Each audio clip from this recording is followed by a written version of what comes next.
नमस्कार। The federal देश में आपका स्वागत है। मैं हूं शिल्पी सेन। बीजेपी में आज से नवीन युग की शुरुआत हो गई। वजह यह है कि अब तक के सबसे युवा 45 साल के नितिन नवीन ने अब अध्यक्ष पद संभाल लिया है। लेकिन सबसे बड़ी बात यह है कि अध्यक्ष पद संभालते ही उनके सामने जो चुनौतियां हैं वो भी थोड़ी साफ नजर आ रही हैं। अगले साल कई बड़े राज्यों में चुनाव होने हैं और इस साल भी चुनाव होने हैं। ऐसे में किस तरह से वो इन सभी चीजों को साधते हैं वो देखने वाली बात होगी। संगठन के काम में कहते हैं कि अध्यक्ष की सबसे बड़ी भूमिका होती है। हालांकि बीच बीच में ये भी कहा जाता रहा है कि नितिन नवीन किस तरह से अपने अनुभव को देखते हुए, लेकिन वो युवा हैं इस वजह से भी वो आगे काम कर पाएंगे। ये भी एक अपने आप में चुनौती है। पर जिस तरह से प्रधानमंत्री नरेंद्र मोदी ने बोलते हुए कहा कि मैं कार्यकर्ता हूं और पार्टी के मामलों में नितिन नवीन मेरे बॉस हैं, यानी कि उन्होंने संदेश देने की कोशिश की है कि अब यही जो 18 करोड़ का दावा पार्टी करती है कार्यकर्ता हैं उनके बॉस हैं और उनको मानिए। तो ऐसे में सभी नेता उनको अपना बॉस मानेंगे और किस तरह से आगे पार्टी को लेकर जाएंगे। लेकिन हम लोग जिस चुनौती की बात करेंगे वो चुनौती है उत्तर प्रदेश की। कहा जा रहा है कि बंगाल का चुनाव जो सबसे पहले अभी होना है, उसमें कई राज्यों के चुनाव होने हैं, लेकिन बंगाल का चुनाव सबसे बड़ी चुनौती बीजेपी के लिए है। लेकिन इस चुनौती में नितिन नवीन को और उनकी टीम को सामने से जो सियासी विरोधी हैं उनका सामना करना है। पर उसके बाद जो चुनौती है यानी 2027 में यूपी विधानसभा की, उसमें उनको कई आंतरिक चुनौतियों का भी सामना करना है। तो बंगाल झांकी है, लेकिन उत्तर प्रदेश की जो चुनौती है वो भी बाकी रहेगी। हमारे साथ इस चर्चा में शामिल होंगे तो बेहद खास मेहमान। हमारे साथ वीरेंद्र नाथ भट्ट जी हैं, वरिष्ठ पत्रकार, राजनीतिक विश्लेषक और उत्तर प्रदेश की राजनीति और उसके नब्ज पर अपनी पकड़ रखते हैं और बहुत सारी ऐसी चीजें भी राजनीति की जानते हैं जिसको आमतौर पर लोग नहीं जानते और समझते। और इसके साथ ही हमारे साथ दिनेश प्रताप सिंह जी हैं, प्रवक्ता बीजेपी। और खास बात यह है कि इन्होंने नितिन नवीन की टीम में यानी युवा मोर्चे के जब वो महासचिव थे तो उनके साथ काम किया है, उनकी कार्यशैली से भी परिचित हैं। आप दोनों का सर बहुत बहुत स्वागत है। तो सबसे पहले दिनेश जी आपसे शुरुआत करती हूँ। नवीन युग की शुरुआत हो गई है आपकी पार्टी में और जिस तरह से नरेंद्र मोदी जी ने कहा कि ये मेरे बॉस हैं, तो सभी नेता उनको बॉस मानेंगे, ऐसा माना जा सकता है चाहे नेताओं का कद कुछ भी निश्चित तौर हो। पर। नहीं, निश्चित तौर पर देखिए, पार्टी हमारी भारतीय जनता पार्टी एक पार्टी है, दुनिया की एकमात्र पार्टी है। और आज दुनिया की सबसे बड़ी जो है पार्टी होने का गौरव प्राप्त है भारतीय जनता पार्टी को। और ऐसी दुनिया की सबसे बड़ी पार्टी की आप राष्ट्रीय अध्यक्ष बने हैं, माननीय नितिन नवीन जी। तो राष्ट्रीय अध्यक्ष चूंकि बन गए हैं तो इसलिए वो सबके बॉस हैं, तो हमारे भी बॉस हैं। और आज प्रधानमंत्री जी ने खुद आज कहा कि हमारे बॉस हैं, वे कार्यकर्ता हैं। और आज से आदरणीय हम्म, नितिन नवीन जी हमारे अध्यक्ष हैं। जब प्रधानमंत्री जी के अध्यक्ष हैं तो हमारे भी अध्यक्ष और सबके अध्यक्ष हैं। और सब इसको मानते हैं। और भारतीय जनता पार्टी की एक अपनी परंपरा है कि हमारे यहाँ ही ये संभव है, लगता है। शिल्पी जी, आप भी भारतीय जनता पार्टी को बहुत करीब से आपने कवर किया है कि भारतीय जनता पार्टी में एक संभव है कि एक बूथ का कार्यकर्ता वो राष्ट्रीय अध्यक्ष बन सकता है। और सिर्फ हम कहते नहीं थे, आज हमने देखा है, स्वयं होते हुए देखा है, अपनी आंखों से होते हुए देखा है कि हमारी भारतीय जनता पार्टी में कम से कम ये नहीं है कि पार्टी में अध्यक्ष बनने के लिए किसी एक परिवार के सदस्य को परिवार से पैदा होना पड़ेगा। बल्कि आज राष्ट्रीय अध्यक्ष जी ने अपने उद्बोधन में कहा, और अक्सर वो कहते थे कि भारतीय जनता पार्टी का वॉच टावर बहुत स्ट्रांग है। हम्म, आपको जो उत्तरदायित्व मिला है, जो जिम्मेदारी मिला है, हम इसको पद नहीं मानते भारतीय जनता पार्टी में, किसको जिम्मेदारी मानते हैं। जो जिम्मेदारी मिली है जहां भी, चाहे आपको बूथ में मिली हो, मंडल में मिली हो, जिले में मिली हो, प्रदेश में मिली हो, राष्ट्रीय स्तर पर मिली हो, जिस जिम्मेदारी आपको जो सौंपी गई है, पूरी ईमानदारी से, पूरी कर्मठता से आप करिए। भारतीय जनता पार्टी का वॉच टावर यानी शीर्ष नेतृत्व आपका निगाह बनाए हुए है, कब किसको कहां नहीं, से उठाकर ठीक कहां है, बैठा ठीक दे, है। ये भारतीय जनता। दिनेश जी ये बात आपने वो कही बिल्कुल अच्छी बात है। लेकिन कार्यकर्ताओं की पार्टी भी बीजेपी को कहा जाता है। वीरेंद्र नाथ भट्ट जी से यही सवाल मैं पूछना चाहती हूँ। नितिन नवीन मेरे बॉस हैं सर पार्टी के मामले में, ऐसा प्रधानमंत्री नरेंद्र मोदी जी ने कहा, पार्टी के शीर्ष नेता हैं। लेकिन अभी दिनेश जी कह रहे हैं कि वो सबके बॉस हैं। औपचारिक रूप से ऑफिशियली तो वो सबके बॉस हैं, लेकिन कई बार जो नेता होते हैं पार्टी में, उनका अपना नेता का किरदार कार्यकर्ता से ज्यादा बड़ा हो जाता है। आप मानते हैं कि सब उनको बॉस मानेंगे? क्योंकि बॉस मानना और टिकट बंटवारे से लेकर के पार्टी के काम में, पार्टी के फैसलों में उनकी सुनना और सहमति जताना, ये बताता है कि वो कितना उनको बॉस मानते हैं। तो चुनौती तो है ना सर ये। मैं आपको याद दिलाता हूं, पिछले वर्ष लोकसभा में अखिलेश यादव ने अमित शाह जी के ऊपर एक व्यंग किया था कि बीजेपी बहुत काम करती लेकिन अपना अध्यक्ष नहीं चुन पाती है। तो अमित शाह जी ने कहा था कि मैं आपको गारंटी देता हूं 25 साल तक आप अध्यक्ष रहेंगे, लेकिन मुझको 5 करोड़ लोगों से विमर्श करना पड़ता है। ये बात अमित शाह जी ने कही थी। और उनके इस बात के कहने में के बाद 11 महीने लगे अध्यक्ष चुनने में। तो जो प्राइम मिनिस्टर ने जो आज कहा है कि नितिन नवीन मेरे बॉस हैं, the message is very clear कि भैया आपको भी परफॉर्म करना होगा, डिलीवर करना होगा। इसका मतलब ये नहीं है कि और ये जो बीजेपी के बारे में जो अभी 12 साल से कहा जा रहा है कि बस 2 लोग पार्टी चला रहे हैं, जिन लोगों को भारतीय जनता पार्टी के संगठन के ढांचे के बारे में पता है, एक स्ट्रक्चर्ड हायरार्की है, एक व्यक्ति निर्णय नहीं करता। और आप इतनी बड़ी पार्टी जिसके 12 राज्यों में सरकार है और जिसके 4 से 6 राज्यों में गठबंधन में पार्टी शामिल है, और तमिलनाडु में, आंध्र प्रदेश में, तेलंगाना में और केरल में, बंगाल में पार्टी लगातार आगे बढ़ रही है। क्या ऐसी पार्टी के राष्ट्रीय अध्यक्ष की क्या हैंड होल्डिंग संभव है? संभव ही नहीं है। एक राष्ट्रीय अध्यक्ष को रोज दर्जनों फैसले करने पड़ते हैं। क्या भारत के प्राइम मिनिस्टर के पास इतना टाइम है कि वो रोज दिन में 2 घंटे बात करेंगे नितिन नवीन से? क्या भारत के पास इतना समय है कि वो रोज 2 घंटे बात करेंगे नितिन नवीन से, या रोज मिलेंगे? तो एक तो ये बात दूर हो गई। और दूसरा जो पीएम ने कहा कि अध्यक्ष बदलते रहते हैं, आदर्श और संस्कार वही रहते हैं। तो ये एक जो है उन्होंने जो हमारे चिर युवा नेता हैं, लीडर अपोजिशन को भी एक संदेश दिया कि आपके अभी एक राष्ट्रीय अध्यक्ष हैं जो 82 साल के हैं और एक हमारे अध्यक्ष हैं जो 45 साल के हैं। तो राजनीति को अगर आप निरपेक्ष होकर के और बिना भावुकता से अगर उठ के आप देखेंगे तो मैंने तो 1980 में कल्याण सिंह को यूपी का अध्यक्ष देखा है, मैंने राजेंद्र गुप्ता को अध्यक्ष देखा है, और मैंने तो विनय कटियार को भी अध्यक्ष देखा है। तो ये कहना कि अध्यक्ष जो है वो किसी कृपा से आता है, और ये जो नैरेटिव है नेगेटिविटी को प्रमोट करने का, ये उसके आधार पर निकलता है।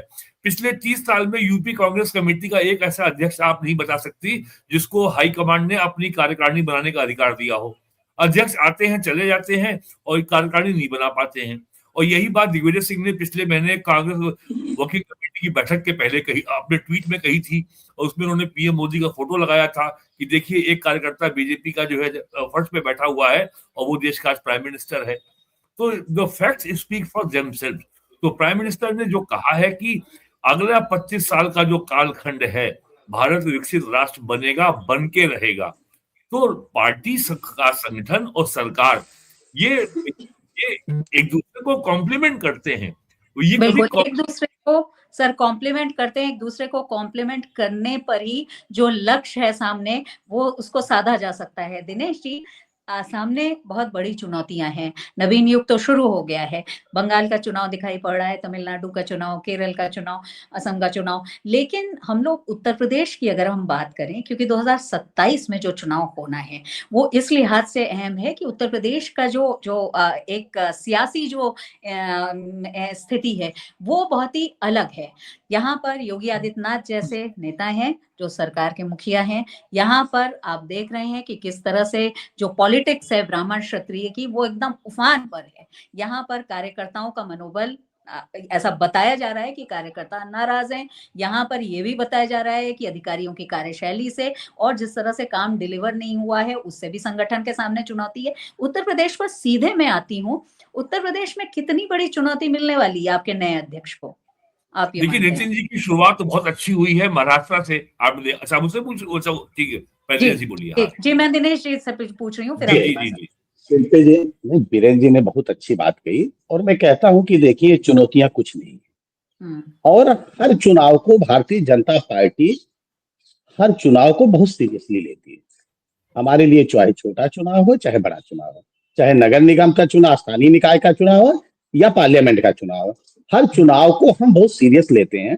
और शिल्पी जी, भारतीय जनता पार्टी एक ऐसी पार्टी है कि हम 365 दिन 7x24 काम करने वाले लोग हैं। जब कोई भी छात्र जो है ना 365 दिन कठिन परिश्रम करता है, तो उसको फिर परीक्षा के समय में चिंतित होने की जरूरत नहीं होता है। फिर उसको सोचना नहीं होता है कि हम पास होंगे कि नहीं पास होंगे।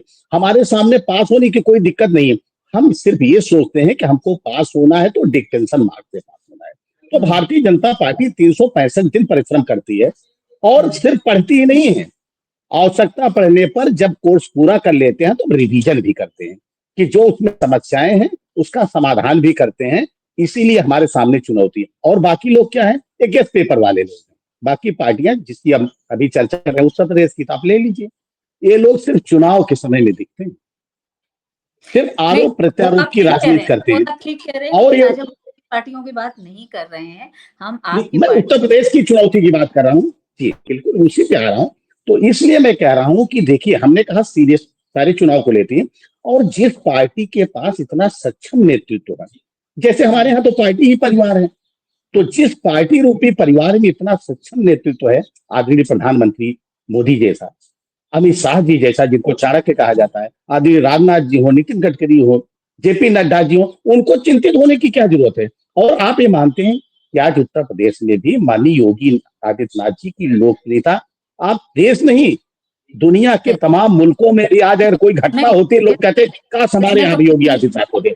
ये जो चुनौतियां जी बिल्कुल। और सर के पास देखिए, सर आपसे मैं पूछना चाहती हूँ कि योगी आदित्यनाथ जी की लोकप्रियता बहुत ज्यादा है, वो तो सब उन्होंने जिस तरह से उनका कद पिछले कुछ साल से लगातार बढ़ा है, लेकिन जब चुनाव का समय आता है तो बहुत सारे फैक्टर्स मायने रखते हैं, जिसमें जिस तरह से वर्तमान समय में पॉलिटिक्स हो रही है, ब्राह्मण पॉलिटिक्स, क्षत्रिय पॉलिटिक्स, खेमा बटा हुआ है, वहीं पर कार्यकर्ताओं का, पार्टी संगठन के कार्यकर्ताओं का मनोबल कहा जा रहा है कि बहुत गिरा हुआ है मनोबल, और कार्यकर्ता उत्साहित होंगे चुनाव के समय में तभी रिजल्ट आएगा। आपको लगता है कि नितिन नवीन के सामने ये बड़ी चुनौतियां उत्तर प्रदेश में होंगी, हालांकि अभी समय बाकी है 1 साल का? देखिए, यूपी और बिहार पिछले 35 सालों से कास्ट बेस्ड आइडेंटिटी पॉलिटिक्स के गढ़ रहे हैं। यहाँ पे राजनीति के नाम पर, जातिवादी राजनीति के नाम पर जो जो घृणा फैलाई गई है समाज में, और जो घृणा को सींचा गया है, उसको भारतीय जनता पार्टी ने 2014 से लड़ना शुरू किया। और याद करिए 2014 में बीजेपी का जो लक्ष्य था कि गैर यादव पिछड़ा वर्ग और गैर जाटो दलित समाज को हमें संगठित करना है। बीजेपी एक बहुत कठिन राजनीति कर रही है उत्तर प्रदेश में, जहां पे अपर कास्ट भी हैं, बैकवर्ड भी हैं और दलित भी हैं। तीनों को एक खाने में रखना मेढक तोलने के समान है, लेकिन फिर भी हो रहा है। 9 साल हो गए। और यूपी का इतिहास है कि सवर्ण, बैकवर्ड और दलित, ये 3 वोटिंग ब्लॉक की जो 2 प्रमुख जातियां हैं, ये कभी एक पार्टी में चैन से नहीं रहती। ब्राह्मण ठाकुर कभी एक पार्टी में चैन से नहीं रहेगा, यादव कुर्मी एक पार्टी में चैन से नहीं रहेगा, और जाटा वो पासी एक पार्टी में चैन से नहीं रहेगा। आप देख लीजिए, बहुजन समाज पार्टी में आपको पासी नंबर 2 पे रहेगा, वो समाजवादी पार्टी में भी है, वो बहुजन समाज पार्टी में भी है, वो बीजेपी में भी है। जो कुर्मी है वो सपा, बसपा, भाजपा तीनों में है। तो यूपी में इस समय ठाकुर मुख्यमंत्री है और ब्राह्मण को लगता है कि उनको नहीं मिला। तो ये कोई जो है, ये जाति द्वेष नहीं है, ये सत्ता के केक में अपने हिस्से की बात है कि जो पावर का केक है उसमें हमारे हिस्से में क्या आया, कुल ये झगड़ा है। लेकिन ये सर, इसको साधना चुनौती तो नए अध्यक्ष के लिए होगी ना। ऐसा नहीं कि कोई गांव में ब्राह्मण ठाकुर है एक दूसरे का गला काट रहे हैं, ऐसा कुछ नहीं है। ये केवल पावर के केक में अपना शेयर का कंपटीशन है। और ये मैंने वीपी सिंह के जमाने में देखा, 1980 में, फिर 85 में देखा जब वीर बहादुर सिंह थे, जब 2000 में जब राजनाथ सिंह थे। ये सदैव रहेगा, हमारी राजनीति का ढांचा ही ऐसा है। आपको लगता होगा कि पार्टी का बहुत नुकसान हो रहा है, ऐसा कुछ नहीं होता है। जब लखनऊ से लखनऊ मेल चलती है तो जनरल बोगी में गर्मी के महीने में बड़ी चीख पुकार मचती है, लेकिन जैसे ही ट्रेन आलमनगर क्रॉस करती है, ठंडी हवा आती है, ठंडीला आते आते एकदम शांति हो जाती है। लेकिन तो वही आप देखिए, चुनाव आएगा इलेक्शन की घोषणा लेकिन होगी सर जिस और तरह सब से लोग खूब लोकसभा चिल्लाएंगे, चुनाव में चीखेंगे सर और जिस फिर तरह से जहां टिकट लोकसभा बढ़ पहले गया मैं शांति हो जाएगी। दिनेश जी से पूछ लेती हूँ, जिस तरह से लोकसभा चुनाव में दिनेश जी चुनौती मिली है पीडीए से, हालांकि बीजेपी नेता होने के नाते अब ये कह सकते हैं कि कोई चुनौती नहीं है, लेकिन रिजल्ट्स नहीं बता दिया कि कितनी बड़ी चुनौती है। वो जातीय समीकरणों का जो एक तरह से उन्होंने एक कॉम्बिनेशन बनाने की कोशिश की है, आने वाले समय में उसको भी तो साधना है। पंकज चौधरी जी ने शुरुआत की है, लेकिन शुरुआत किस तरह की रही है वो तो वो सामने है। उसमें अब अगर राष्ट्रीय अध्यक्ष होने के नाते कहीं ना कहीं ध्यान तो पूरा और उनके जिम्मे ये काम तो होगा ना। निश्चित तौर पर। और देखिए, हम ये कह रहे हैं उत्तर प्रदेश में लोग ये करते हैं, क्योंकि उत्तर प्रदेश ने समाजवादी पार्टी का भी शासन देखा है, उत्तर प्रदेश ने बहुजन समाजवादी पार्टी का शासन देखा, उत्तर प्रदेश ने कांग्रेस के भी कुशासन को देखा है, सबके कुशासन को देखा है, और भारतीय जनता पार्टी के सुशासन को भी लोग देख रहे हैं, लोग तुलना करते हैं। लेकिन दूसरे दल क्या है जिसकी आप चर्चा कर रहे हैं, वो उत्तर प्रदेश को इन्हीं जातियों में बांटना चाहते हैं, क्योंकि उनके पास कोई एजेंडा नहीं है। वो विकास के एजेंडे पर चुनाव लड़ना नहीं चाहते, वो तो हमेशा चाहते हैं कि इनको हम जाति में बांटे। लेकिन योगी जी क्या कहते हैं कि बटोगे तो कटोगे। हम तो सबके साथ सबके विकास और सबके प्रयास की बात कर रहे हैं, और हम कर नहीं रहे हैं, हम उस पर चल रहे हैं। उत्तर प्रदेश या भारत सरकार की कोई एक भी योजना ऐसी नहीं है जिसमें है जाति धर्म पंथ और मजहब देखकर हम काम कर रहे हैं। हम सबके लिए काम कर रहे हैं। आदरणीय प्रधानमंत्री जी का जो मंतव्य है, आज जो उत्तर प्रदेश में सबसे ज्यादा चर्चा पूरा हो रहा है और जिसकी चर्चा आप कर रहे हैं, तो मैं कह रहा हूं, मैं तो आदरणीय अध्यक्ष जी के साथ काम किया हूं, तो मैं जानता हूं वो एक्शन के प्लान के साथ साथ एक सहयोगी एक्शन प्लान भी बनाकर चलते हैं कि अगर कोई काम करना है तो उसको पूर्ण करने के लिए एक एक्स्ट्रा एडिशनल जो है वो उनके पास कार्य योजना होती है कि कैसे वो पूरी होगी। मैं जानता हूं रग रग से वापस, इसलिए कहीं कोई दिक्कत नहीं है। और जिसकी चर्चा आप कर रही थी लोकसभा चुनाव में, एक झूठ की नैरेटिव, एक झूठ की लोकसभा में झूठ की राजनीति, एक लाल किताब लेकर लोग घूमना शुरू किए कि आ जाएंगे तो आरक्षण समाप्त कर देंगे, ये कराएंगे। ये झूठ की और काट की हंडी आप शिल्पी जी एक बार चढ़ा सकती हैं, बार बार नहीं। और उत्तर प्रदेश की जनता ने तुरंत समझ लिया। बाद में जितने बाई इलेक्शन तो क्या आपने एक बात अच्छी बता दी कि जो पार्टी हमेशा से तैयारी करके रखती है, जो एक तरह से उसका मतलब ये निकाला जाए तो सिलेबस बना हुआ है। अब ऐसे में तो कोई चुनौती आपको सामने नहीं दिख रही है, उस पर ही नए अध्यक्ष जी आपके काम करेंगे।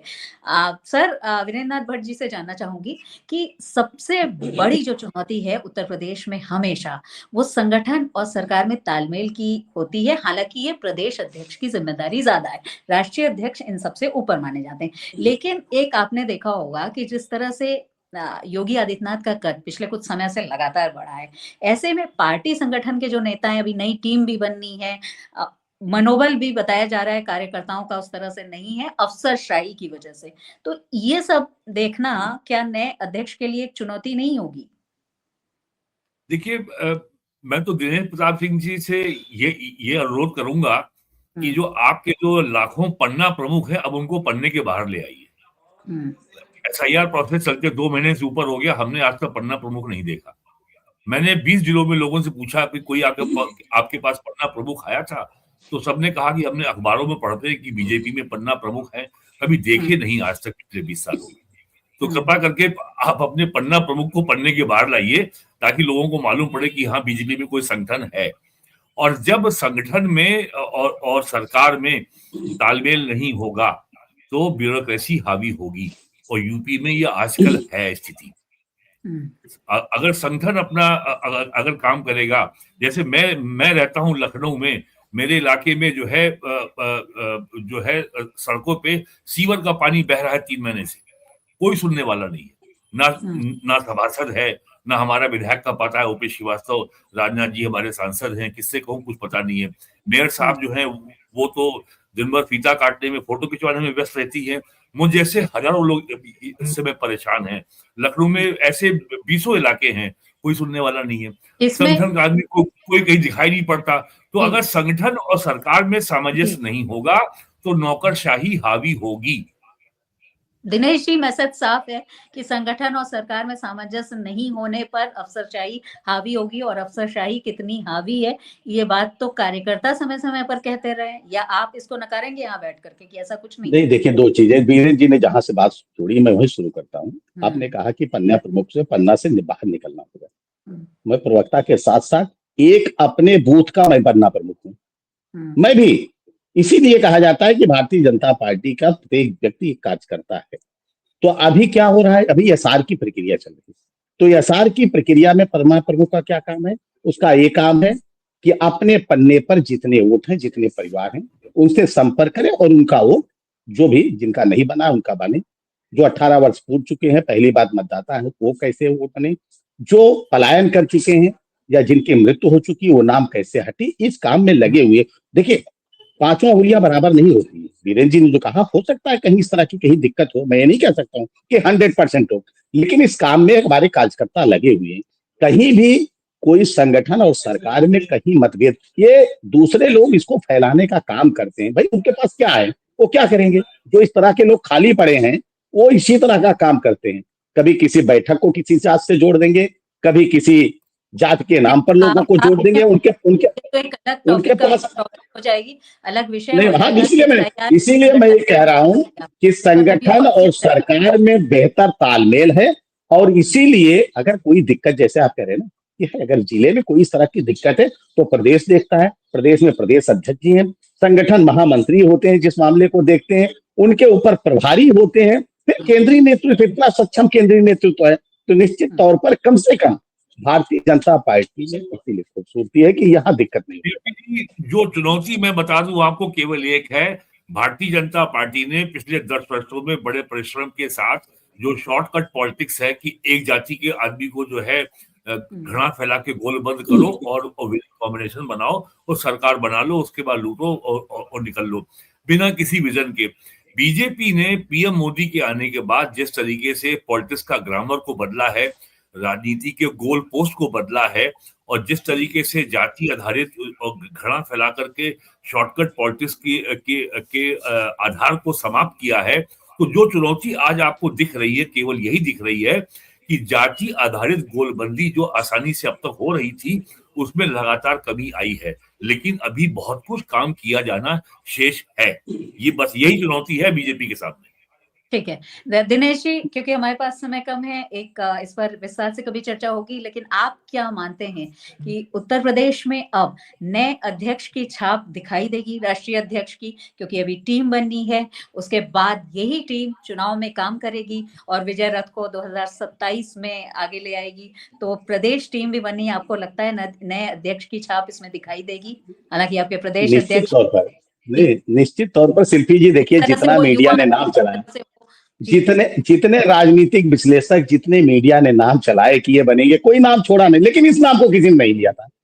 इस नाम को ना तो उत्तर प्रदेश के उस नाम को किसी ने लिया था, ना तो केंद्र में राष्ट्रीय अध्यक्ष के नाम को। तो भारतीय जनता पार्टी ने किया है, पूरा संगठन एक साथ जुट होकर बूथ स्तर से लेकर राष्ट्रीय स्तर तक का नेतृत्व। अभी बंगाल में चुनाव होने जा, जहां भी चुनाव होने जा रहा है, और उत्तर प्रदेश में तो स्पष्ट दिख रहा है शिल्पी जी, कहीं कोई दूर दूर तक नहीं, लेकिन फिर भी हम किसी भी चुनाव को हल्के में नहीं लेते हैं।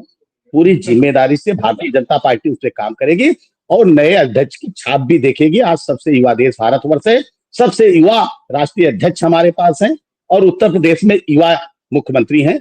इसलिए तो देश भर के युवाओं में एक उत्साह का वातावरण है, और प्रधानमंत्री जी की जो कार्यशैली है, मुख्यमंत्री जी की जो कार्यशैली है, उससे पूरा देश और उत्तर प्रदेश उत्साहित है, और हम फिर से बहुमत की सरकार से पाएंगे।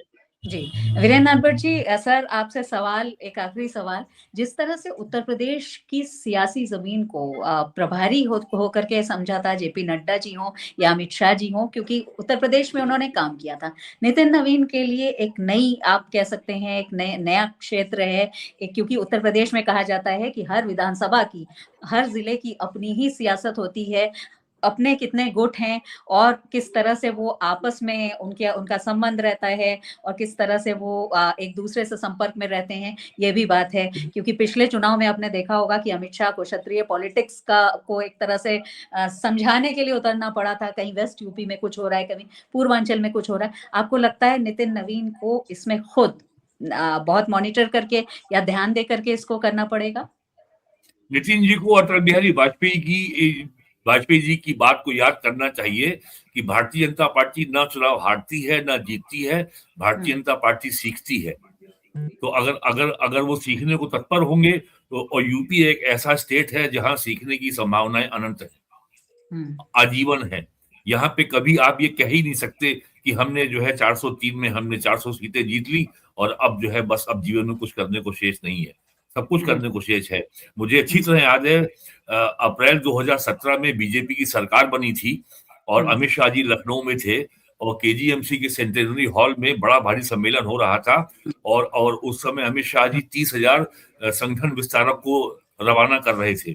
जिस पार्टी की 26 साल बाद यूपी में सरकार बनी हो, उस पार्टी की सरकार को बने 1 महीना हुआ था और वो मई की चिलचिलाती धूप में अमित शाह जी 30,000 संगठन विस्तारकों को रवाना कर रहे थे। तो यदि और कुछ लोग बुनबुना भी रहे थे, अरे थोड़ा सा बरसात का इंतजार कर लिया होता, अरे थोड़ा समय दे लिया होता।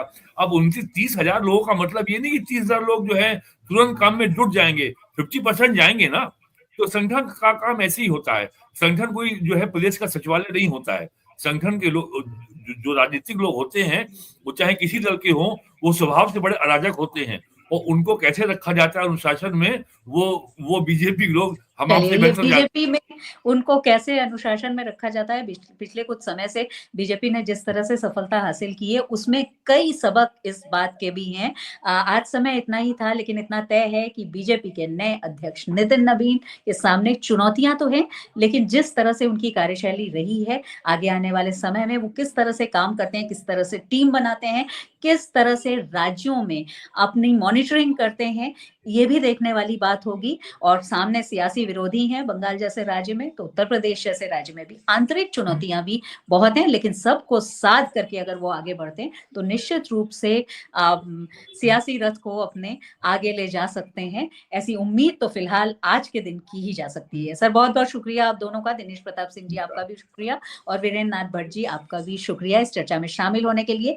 तो आप सबका क्या कहना है, उत्तर प्रदेश में कितनी बड़ी चुनौती नए अध्यक्ष नितिन नवीन को मिलने वाली है, ये जरूर लिखिए कमेंट बॉक्स में। इसके साथ ही द फेडरल देश को लाइक करना और सब्सक्राइब करना न भूलिए। अभी के लिए इतना ही, धन्यवाद, नमस्कार।